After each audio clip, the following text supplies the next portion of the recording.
Je crois que le concept d'homme en noir n'a jamais été aussi vrai dans le corps arbitral que cette saison. Ils sont passés maîtres de toutes les combines possibles. Ouais. Et ce qui arrive aujourd'hui avec ces suspensions, c'est un engagement ferme du président de la Fédération camerounaise de football qui, informé de cette situation, l'a dit, je crois, c'est autour d'un COMEX au Hilton, je vais frapper du poing sur la table pour assainir. Et donc là, on a des sanctions. Maintenant, il faut rester lucide. Parce que si vous sanctionnez simplement les arbitres, vous oubliez tous ceux qui travaillent pour ça derrière. Pour qu'un arbitre gâte un match de football, il faut qu'il y ait quelqu'un qui lui demande de gâter le match de football.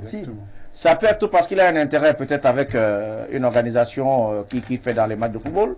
Et puis ça peut être parce qu'il y a un président de club en face. Même un entraîneur. Un entraîneur qui lui dit, écoute, si tu fais ça, on va te donner ceci ou cela. Parce que justement, sous CAP, il y a des arbitres qui estiment que suspendre uniquement sa personne d'arbitre alors qu'il a pris l'argent d'un président. C'est pour ça que nous sommes dans un pays de droit. Mais pour le moment, l'enquête de la FECAFOOT est ouverte sur les arbitres. Maintenant, il sera question pour les arbitres de se défendre. Épinglés, de se défendre en disant que, ok, si vous me suspendez, sachez que le match en question, c'est le président tel ou XY qui l'a acheté. Et moi, j'ai simplement agi. Donc, il y a un problème de corruption qui est global. Et je ne veux pas être d'accord avec ceux qui pensent que c'est parce que les arbitres sont mal payés qu'ils sont corrompus. La corruption, c'est pas comme le sida. On ne vous inocule pas ça dans le sang. C'est un fait volontaire, un acte volontaire. Vous choisissez d'être corrompu. Il y a des pauvres qui sont d'une intégrité exceptionnelle. Donc, si vous êtes arbitre de football, vous n'êtes pas payé. Le jour on vous programme, vous ne partez pas ou simplement vous démissionnez. Aucun va me dire c'est le travail. Non, la plupart des arbitres, ça il faut le reconnaître, sont des personnes qualifiées dans d'autres domaines de la vie.